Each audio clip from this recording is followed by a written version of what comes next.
कुछ करने का जुनून है तो कोशिश हर रोज करो। कुछ करने का जुनून है तो कोशिश हर रोज करो। एक रास्ते बंद हुए तो क्या हुए, नए रास्ते की खोज करो। तो हेलो स्टूडेंट्स, कैसे हैं आप सब? उम्मीद करता हूं सब ठीक ठाक होंगे। मैं भी एकदम बढ़िया सा हूं। तो फिर देर किस बात की, स्टार्ट करते हैं हम लोग आज का एपिसोड।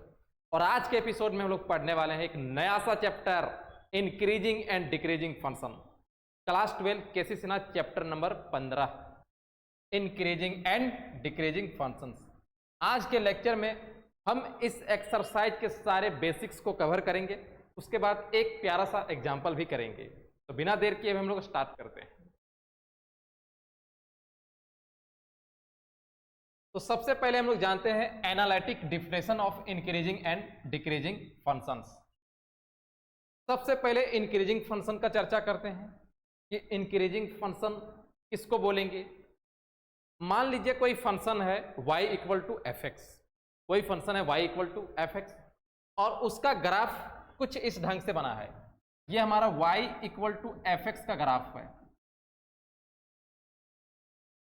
अब इस ग्राफ को देखने से पता चला है कि कुछ यूज इस ढंग से आगे बढ़ा है। मान लेते हैं यहां पर ये पॉइंट हमारा x1 है और ये पॉइंट हमारा x2 है। तो इस पॉइंट x1 x2 से छोटा है और x2 x1 से बड़ा है। अगर x1 का बात करें तो y का वैल्यू हमारा क्या हो जाएगा, f(x1) हो जाएगा। और इस x2 पर y का वैल्यू कितना हो जाएगा, f(x2) हो जाएगा। तो f(x1) और f(x2) यहां पर दोनों क्या है, इक्वल है। f(x1) इक्वल टू क्या है, f(x2). तो इंक्रीजिंग फंक्शन यही बताने की कोशिश करता है कि अगर हम x का वैल्यू बढ़ाते हैं और y का वैल्यू भी बढ़ता है या फिर कांस्टेंट रहता है, उसका वैल्यू घटना नहीं चाहिए। कि जैसे जैसे हम x का वैल्यू बढ़ाते जाएंगे y का भी वैल्यू बढ़ता जाएगा या फिर कांस्टेंट रहेगा, कम नहीं होगा। तो वैसे फंक्शन को हम इंक्रीजिंग फंक्शन कहते हैं। तो इस ग्राफ में वही बताने का कोशिश किया है कि x1 से बड़ा x2 है, हम लोग आगे बढ़े, लेकिन जो वैल्यू ऑफ y है तुम्हारा, वो तुम्हारा घाटा नहीं है, इक्वल है। अगर हम और यहाँ पे एक नया पॉइंट ले लें x3, तब इसका वैल्यू यहाँ पे कितना हो जाएगा, f(x3) हो जाएगा। इसका मतलब वैल्यू बढ़ रहा है। तो अगर हम x का वैल्यू बढ़ाते हैं और y का वैल्यू बढ़ रहा है तो या फिर कांस्टेंट रहे, तो वैसा फंक्शन हमारा इंक्रीजिंग फंक्शन कहलाता है। यहाँ पे देखो, इस फोटो पे देखो, मान लो कि यहाँ पे आपका है x1 है यहाँ पे, और यहाँ पे आपको मान लेते हैं कि x2 है। तो x1 से बड़ा है क्योंकि हम x तरफ जैसे जैसे आगे बढ़ेंगे x का वैल्यू बढ़ता जाएगा। और y का वैल्यू यहाँ पे देखो, f(x1) यहाँ पर आया है और y का वैल्यू यहाँ पे f(x2) आया है। तो अगर हम इस निष्कर्ष से पहुंच चुके हैं यहाँ पे कि इफ x2 ग्रेटर देन है x1, अगर x2 x1 से बड़ा है, और ऐसा रखने पे हमें f(x2) x1 से बड़ा या बराबर मिलता है, f(x2) f(x1) से बड़ा या बराबर मिलता है, तो उस कंडीशन में हम लोग बोल सकते हैं कि f(x) हमारा एक इंक्रीजिंग फंक्शन है। Then f(x) is an increasing function.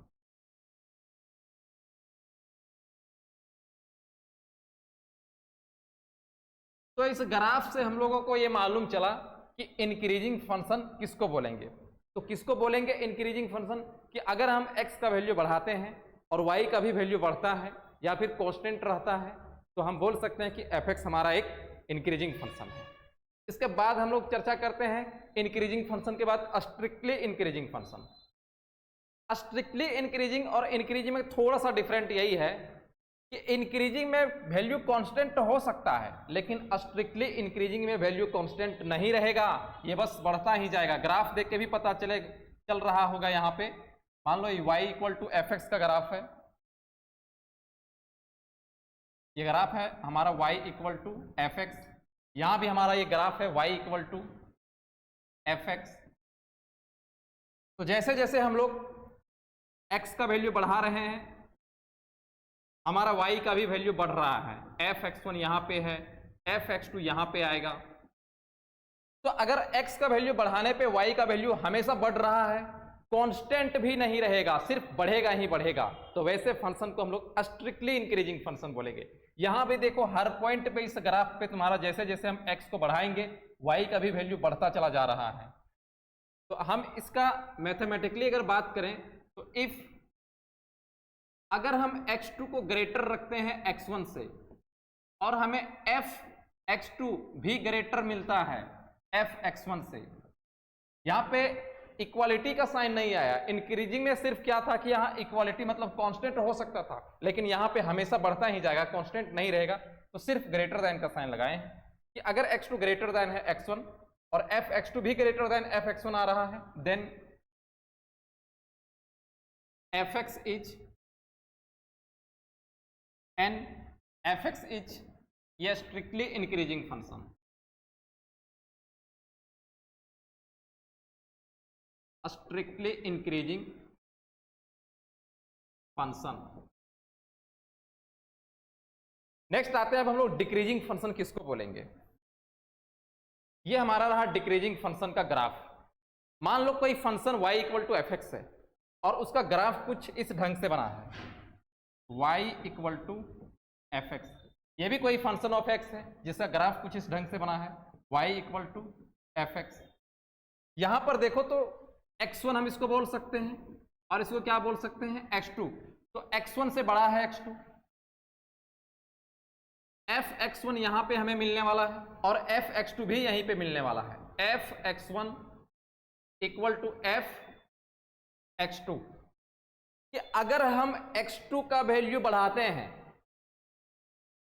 x2 का वैल्यू बढ़ा रहे हैं x1 के तुलना में, तो f(x2) का वैल्यू जो है f(x1) के तुलना में कम हो रहा है या फिर कांस्टेंट हो जाता है, तो वैसे फंक्शन को हम लोग डिक्रीजिंग फंक्शन बोलेंगे। जैसे यहां पर देखो हम x2 यहां पर x1 से ज्यादा रखें, कांस्टेंट रहा, लेकिन अगर हम x3 ले लेते हैं, यहां पे अगर हम x3 ले लेते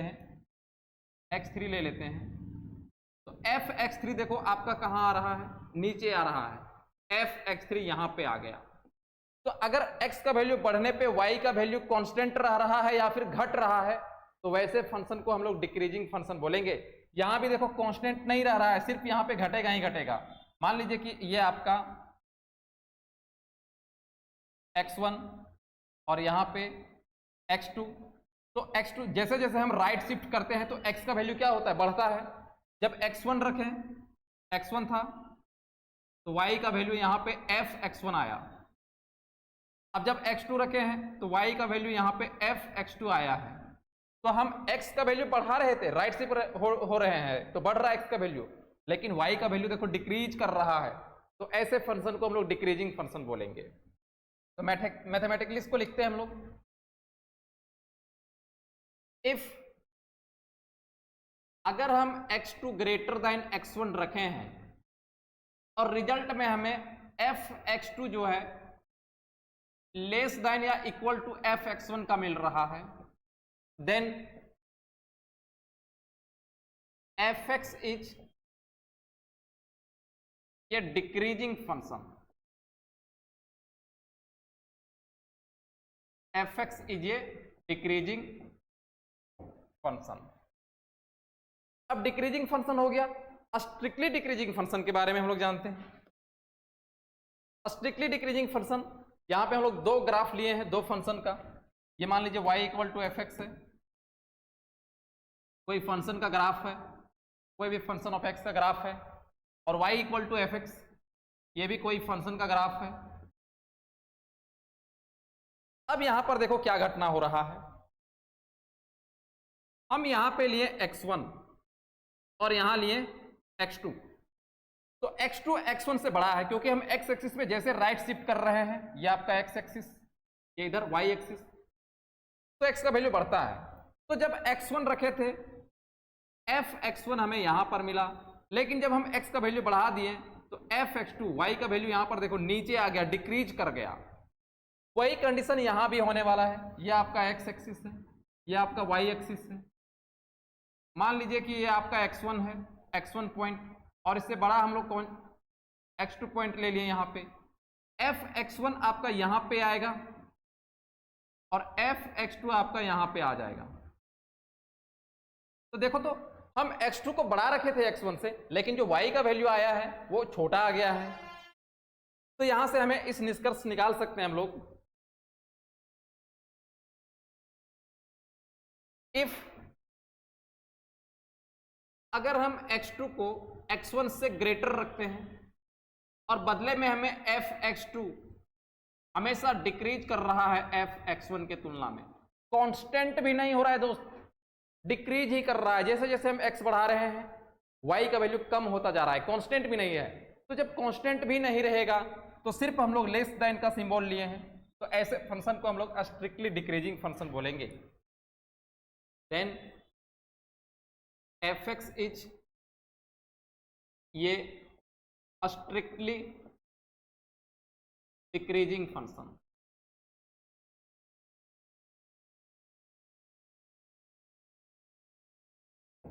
ये हमारा रहा स्ट्रिक्टली डिक्रीजिंग फंक्शन का एग्जाम्पल।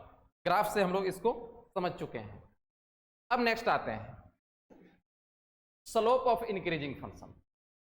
अब इंक्रीजिंग फंक्शन का स्लोप कैसा मिलेगा तुम्हें, वो चीज का हम लोग जानकारी ले रहे हैं। ग्राफ देखने से पता चल रहा है ये आपका एक इंक्रीजिंग फंक्शन है। जैसे जैसे हम लोग x का वैल्यू बढ़ाएंगे y का भी वैल्यू बढ़ने वाला है। ये आपका इधर x axis, y axis, x axis, y axis, x axis, y axis, x axis, y axis. और मान लीजिए ये किसी फंक्शन ऑफ x का ग्राफ है, ये भी कोई फंक्शन ऑफ x का ग्राफ है, ये भी कोई फंक्शन ऑफ x का ग्राफ है, और ये भी कोई फंक्शन ऑफ x का ग्राफ है। अब इस ग्राफ को देखो, चारों ग्राफ हमारा इंक्रीजिंग फंक्शन का ग्राफ है कि जैसे जैसे हम लोग x को बढ़ाएंगे y का भी वैल्यू यहां पे बढ़ेगा। तो इंक्रीजिंग फंक्शन में अब कहीं भी एक पॉइंट ले लेते हैं। मान लीजिए कि यहां पर हम एक पॉइंट लिए हैं, ये वाला, और यहां एक टेंजेंट ड्रॉ करते हैं, क्योंकि स्लोप कब मिलता है, जब उस पर एक टेंजेंट ड्रॉ करेंगे हम लोग। ये टेंजेंट ड्रॉ किए हम लोग, टेंजेंट गलत बन रहा है भाई, टेंजेंट ऐसे इधर से आएगा ना, ये टेंजेंट ड्रॉ कर दिए यहाँ पे। इस ग्राफ पे भी हम लोग कहीं भी टेंजेंट ड्रॉ कर सकते हैं। मान लीजिए यहाँ पे एक टेंजेंट ड्रॉ कर रहे हैं, यहाँ पे ये वाला टेंजेंट हमारा कुछ इस ढंग से आएगा। यहाँ भी इस ग्राफ पे भी हम लोग कोई टेंजेंट ले लेते हैं, यहाँ पे टेंजेंट ले लिए मान लो इस पॉइंट पे, कुछ इस ढंग से आएगा। यहाँ भी इस ग्राफ पे हम लोग मान लेते हैं कि एक टेंजेंट ले लिए, यहाँ पे ले लिए टेंजेंट, तो कुछ इस ढंग से आएगा ये।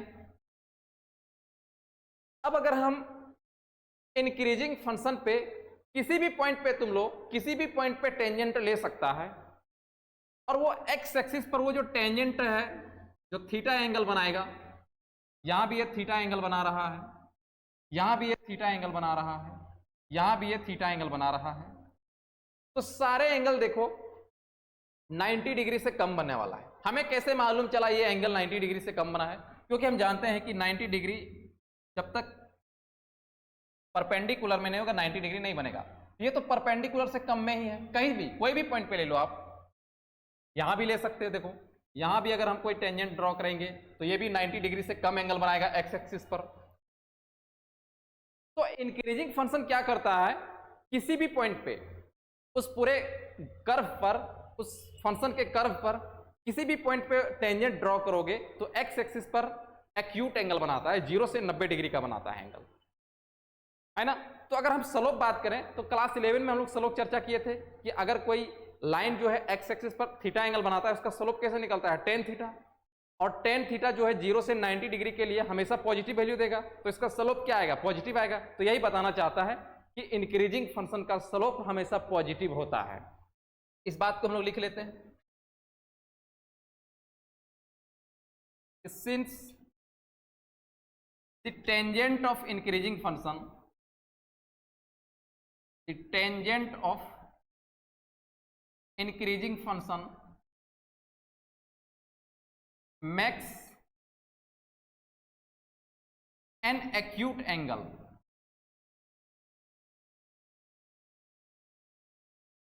tangent of increasing function makes an acute angle, that is theta lies between 0 to 90 degree. तो देयरफॉर हम लोग बोल सकते हैं कि इसका tan थीटा जो है पॉजिटिव आएगा, क्योंकि 0 से 90 डिग्री पर tan का वैल्यू हमेशा पॉजिटिव होता है 0 से 90 के बीच में। और tan थीटा हमारा क्या है, स्लोप है, और स्लोप को हम लोग dy बाई dx भी बोलते हैं। आगे पढ़ेंगे टेंजेंट एंड नॉर्मल में, वहां पर एक फंक्शन रहेगा, उस फंक्शन को डिफरेंशिएट कर दो, वही हमारा स्लोप हो जाता है। तो स्लोप dy बाई dx को बोला जाता है। तो tan थीटा को हम लोग लिख सकते हैं dy बाई dx, और dy by dx equal to तुम्हें क्या मिलेगा, पॉजिटिव। और dy बाई dx को हम लोग f डैश x भी बोलते हैं। अगर f dash x greater than 0 आया है तो समझ लो कि वो फंक्शन हमारा इंक्रीजिंग फंक्शन है। तो कुल मिला के हमें क्या मालूम चला यहाँ पर कि एक इंक्रीजिंग फंक्शन का स्लोप हमेशा पॉजिटिव होता है। तो डिक्रीजिंग फंक्शन का स्लोप कैसा होगा, नेगेटिव होगा। अब उसका भी चर्चा करते हैं, स्लोप ऑफ डिक्रीजिंग फंक्शन। यहाँ पे ढेर सारा हम लोग कर्व ले चुके हैं। ये इधर X axis, Y axis, Y equal to F X कोई कर्व है कोई फंक्शन का, X axis, Y axis, Y equal to F X कोई कर्व है फंक्शन ऑफ एक्स का, X axis, Y axis, Y equal to F X, X axis, Y axis, Y equal to F X. यहाँ पे 4 function हम लोग लिए हैं, और ये चारों फंक्शन का देखो तुम लोग टेंजेंट ड्रॉ करो किसी भी पॉइंट पे, किसी भी पॉइंट पे, यहाँ यहाँ यहाँ यहाँ यहाँ यहाँ कहीं भी। मान लो एक हम यहाँ पे ड्रॉ करना चाह रहे हैं, तो इस पर टेंजेंट जो आएगा कुछ इस ढंग से आएगा, और यहाँ में एंगल तुम्हारा क्या बनाएगा, थीटा। अगर हम इस फंक्शन का बात करें, कहीं भी हम बनाना चाहते हैं, मान लो यहाँ बना रहे हैं, तो इस पर भी देखो एक्स एक्सिस पर ये एंगल यहाँ पे बनाएगा थीटा। इस पर भी बात कर रहे हैं हम लोग, मान लो यहाँ बनाना चाहते हैं यहाँ पे, तो ये एक्स एक्सिस पर एंगल यहाँ पे कितना बनाएगा, थीटा बनाएगा। अगर हम यहाँ बनाना चाहते हैं तो एक्स एक्सिस पर ये एंगल कितना बनाएगा, थीटा बनाएगा। तो तुम लोग फिगर से साफ देख सकते हो कि जो डिक्रीजिंग फंक्शन है, डिक्रीजिंग फंक्शन के कर्व पे हम लोग कहीं से भी टेंजेंट ड्रॉ कर रहे हैं तो उसका एंगल 90 डिग्री से ज्यादा जा रहा है। एक्स एक्सिस पे देखो 90 डिग्री से ज्यादा जा रहा है, और 90 डिग्री से ज्यादा जाएगा, इसका मतलब tan थीटा का वैल्यू जो मिलने वाला है tan 90 से ज्यादा, tan 120 डिग्री, tan 150 डिग्री, उसका वैल्यू किस में आएगा, नेगेटिव में आएगा। तो हम लोग निष्कर्ष पर क्या पहुंचे डिक्रीजिंग फंक्शन का, कि since tangent of decreasing functions, tangent of decreasing functions makes obtuse angle, that is theta lies between 90 to 180 degree, और 90 टू 180 डिग्री सेकेंड क्वाड्रेंट पे चला जाएगा एंगल। tan के लिए सेकेंड क्वाड्रेंट हमेशा नेगेटिव होता है। तो देयरफॉर हम लोग बोल सकते हैं कि tan थीटा का जो वैल्यू आएगा वो नेगेटिव आएगा, ये स्लोप नेगेटिव आएगा, और स्लोप को ही dy बाई dx बोला जाता है। फिर बोल रहे हैं नेक्स्ट एक्सरसाइज में हम लोग पढ़ेंगे टेंजेंट एंड नॉर्मल में कि कोई फंक्शन का अगर स्लोप निकालना है तो उसका हम लोग डिफरेंशिएट कर सकते हैं। तो dy by dx equal to क्या आएगा, नेगेटिव, और dy बाई dx को हम लोग बोल सकते हैं f डैश x, नेगेटिव मतलब 0 से छोटा। अगर f डैश x आपका 0 से छोटा आ रहा है, इसका मतलब है कि वो तुम्हारा फंक्शन एक डिक्रीजिंग फंक्शन हुआ। आते हैं हम लोग नेक्स्ट टर्म पे, और नेक्स्ट टर्म हमारा है क्रिटिकल पॉइंट। इस एक्सरसाइज के सवालों को बनाने में हमें क्रिटिकल पॉइंट्स का भी जरूरत पड़ने वाला है। तो क्रिटिकल पॉइंट्स किसको बोलते हैं आखिर में, मान लीजिए कि आपका the point where dy by dx equal to 0, जहां पे dy by D X zero होगा, या फिर dy बाई डी एक्स को ही क्या बोला जाता है, स्लोप। तो पूरे कर्व पे जहां पे स्लोप जीरो होगा उसी को हम लोग क्रिटिकल पॉइंट बोलेंगे। अब मान लीजिए आपका ये ग्राफ है किसी फंक्शन का, y equal to F X का ये ग्राफ है। अब इस ग्राफ को देख के बताओ तो कहां पे dy by D X zero होगा। dy by D X zero मतलब स्लोप जीरो, और स्लोप जीरो इसका मतलब एंगल क्या होना चाहिए, 0 डिग्री। टेन 0 डिग्री का वैल्यू जीरो होता है, स्लोप टेन थीटा से निकलता है ना। तो 0 डिग्री कब आएगा, जब तुम्हारा इस पर टेंजेंट जो ड्रॉ करेंगे वो एक्स एक्सिस को काटेगा ही नहीं, कहीं एक्स एक्सिस के पैरेलल हो जाएगा, और एक्स एक्सिस के पैरेलल हो जाएगा तो एंगल 0 डिग्री हो जाएगा। तो उस कंडीशन से हम लोग यहाँ पे, अगर हम यहाँ पे टेंजेंट ड्रॉ कर दें तो देखना इस पॉइंट पे ये पैरेलल हो जा रहा है एक्स एक्सिस का। यहाँ भी अगर हम टेंजेंट ड्रॉ करते हैं तो ये भी तुम्हारा एक्स एक्सिस के पैरेलल हो जा रहा है, और यहाँ भी अगर हम टेंजेंट ड्रॉ करते हैं ये भी पैरेलल हो जा रहा है एक्स एक्सिस का। चलो मान लेते हैं कि ये हमारा x equal to C point पे है, और ये वाला x equal to B point पे है, और ये वाला x equal to C point पे है। इधर y एक्सिस है और इधर x एक्सिस है। तो इस हिसाब से हम लोग बोल सकते हैं, अच्छा यहाँ पे c लिख दें, दोनों जगह पे c हो गया, यहाँ पे a मान लो, इसको a है। तो x equal to a, x equal to b, x equal to c, इसी पॉइंट पे हमारा dy बाई डी एक्स क्या है, dy by D X zero है, dy by D X zero है, dy by D X zero है। तो किसी कर्व पे, किसी फंक्शन के ग्राफ पे जहां पर dy by D X zero हो जाता है तो उस पॉइंट पे तुम्हारा वही जो पॉइंट है वो स्टेशनरी क्रिटिकल पॉइंट कहलाता है। तो here A, B, C are critical points. तो क्रिटिकल पॉइंट्स के भी बारे में हम लोग जान लिए। नेक्स्ट चीज आते हैं कि स्टेप्स टू सॉल्व प्रॉब्लम्स। अब इस एक्सरसाइज के हम लोग प्रॉब्लम्स को कैसे सॉल्व कर सकते हैं, उसका सॉल्व करने का क्या मेथड रहेगा। तो उसका मेथड यहाँ पे हम लोग टोटल 4 स्टेप पे डिवाइड किए हुए हैं। सबसे पहला स्टेप कि आपको कोई फंक्शन दिया रहेगा जो कि एफ एक्स उसका नेम रहेगा, तो उसको डिफरेंशिएट कर लेना है। Differentiate the function F x and find the critical points. जो फंक्शन है उसको डिफरेंशिएट कर दो, और डिफरेंशिएट करने के बाद क्रिटिकल पॉइंट्स निकालना है। क्रिटिकल पॉइंट्स कैसे निकलेगा, तो जहां पर dy by D X zero होता है, कहने का मतलब F times X equal to zero कर देंगे, और वहां से हमें x का जो भी वैल्यू मिलेगा वो क्रिटिकल पॉइंट हो जाएगा। दूसरा, show the critical points on number line. जो भी क्रिटिकल पॉइंट आया उसको नंबर लाइन पे शो कर देना है, ये दूसरा चीज हुआ। तीसरा, चेक द इंटरवल्स। अब हमें इंटरवल्स चेक करना है कि एफ डैश एक्स कहां पे ग्रेटर है। तो जिस इंटरवल पे F dash x positive greater than zero होगा वहां पे हम लोग पॉजिटिव साइन लगा देंगे, और जिस इंटरवल पे एफ डैश एक्स नेगेटिव होगा वहां पे हम लोग नेगेटिव साइन लगा देंगे। और फिर स्टेप 4 में राइट द इंटरवल्स। तो जो इंटरवल पॉजिटिव साइन वाला रहेगा वो इंक्रीजिंग इंटरवल होगा, और जो इंटरवल नेगेटिव साइन वाला रहेगा वो डिक्रीजिंग इंटरवल होगा। तो एक एग्जांपल कर लेते हैं, और उस एग्जांपल को आप समझ गए हैं तो सोचिए कि इंक्रीजिंग एंड डिक्रीजिंग का एक्सरसाइज जो है वो काफी आसान हो जाएगा आपको बनाने के लिए। सारे सवाल उसी टाइप से मिलने वाले हैं। एग्जाम्पल क्वेश्चन लिए हैं कि find the intervals in which the function f given by fx equal to 2x³ minus 21x square plus 36x minus 40 is a increasing और डिक्रीजिंग। इसी टाइप का सवाल मिलेगा, वहां पे आपको इंटरवल्स निकालने बोलेगा कि कौन से इंटरवल पे ये फंक्शन इंक्रीजिंग है और कौन से इंटरवल पे ये फंक्शन आपका डिक्रीजिंग है। तो चलो इसका सॉल्यूशन लेते हैं हम लोग। ये रहा आपका सॉल्यूशन। तो सबसे पहले आपको fx को ले लेना है।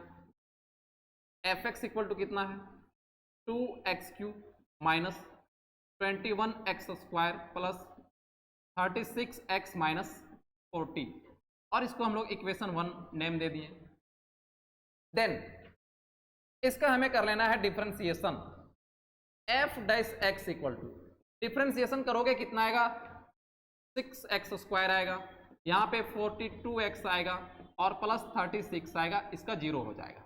ये हम इसको ले लेते हैं इक्वेशन 2। तो एफ एक्स हमारा दिया था, उसको तुरंत से डिफरेंशिएट कर लेना है। और फिर अगला काम हमारा क्या है, क्रिटिकल पॉइंट्स को निकालना। क्रिटिकल पॉइंट्स कैसे निकलता है, नाउ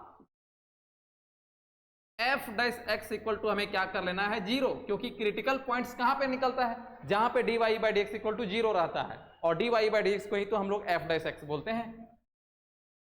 तो हो गया 6x square minus 42x plus 36 equal to zero. यहां पे 6 को हम लोग कॉमन भी कर सकते हैं ताकि छोटा हो जाए, x square minus 7x plus 36 से हम लोग 6 कॉमन लिए तो सिर्फ 6 बचा इक्वल टू जीरो। 6 उधर डिवाइड कर देते हैं तब कितना बचेगा, X square minus 7x plus 6 equal to zero. अब यहां से आपको x का वैल्यू निकाल लेना है फैक्टराइजेशन मेथड के द्वारा। x का वैल्यू निकालते हैं, फैक्टर करते हैं, x square minus 6x minus x plus 6 का कॉम्बिनेशन लिए, x कॉमन आएगा तो बचेगा x माइनस 6 और फिर माइनस 1 कॉमन लेंगे, फिर बचेगा x minus 6 equal to zero. Factor करना तो आप लोग को आता ही है। और फिर इधर आते हैं, x माइनस 1 ये पहला फैक्टर मिला हमें, और x माइनस 6 ये आपको दूसरा फैक्टर मिला। तो यहां से x minus 1 equal to zero और फिर x minus 6 equal to zero. तो x का वैल्यू कितना आ गया 1 और दूसरा x का वैल्यू कितना आ गया 6।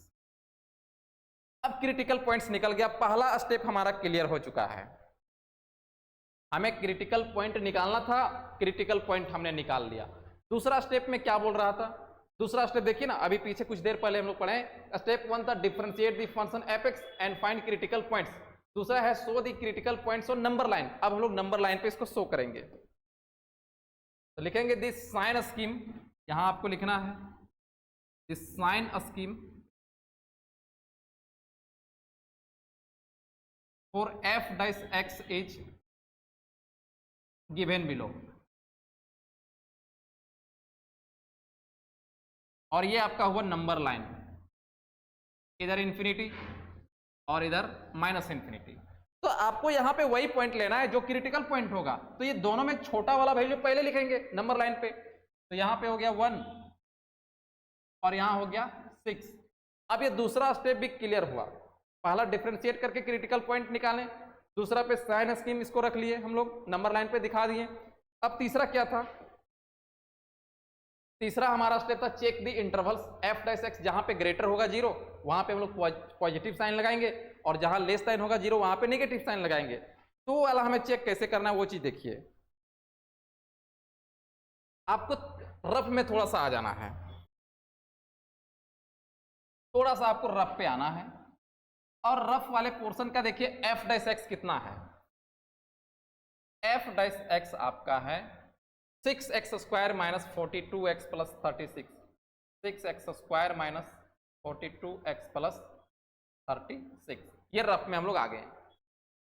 अब इसके बाद क्या करना है आपको कि इस इंटरवल में आपको जीरो को ढूंढना है। जीरो कहां होगा, यहां पे जीरो मिलेगा क्योंकि 6 से बड़ा में तो जीरो आएगा नहीं, 1 से बड़ा में भी जीरो नहीं आएगा, तो जीरो कहां आएगा यहां पे।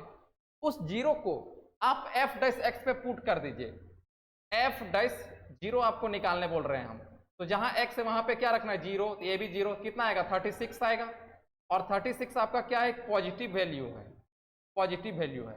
ये आपको रफ पे करना है। हम लोग क्या बोल रहे हैं अभी कि आपको जीरो को देखना है कि जीरो वाला इंटरवल कहां है। अगर जीरो यहां पे क्रिटिकल पॉइंट में रहेगा तो फिर हम लोग कोई दूसरा नंबर लेंगे, कोई भी नंबर ले सकते हो, लेकिन जीरो थोड़ा सा ज्यादा सुविधाजनक पड़ता है।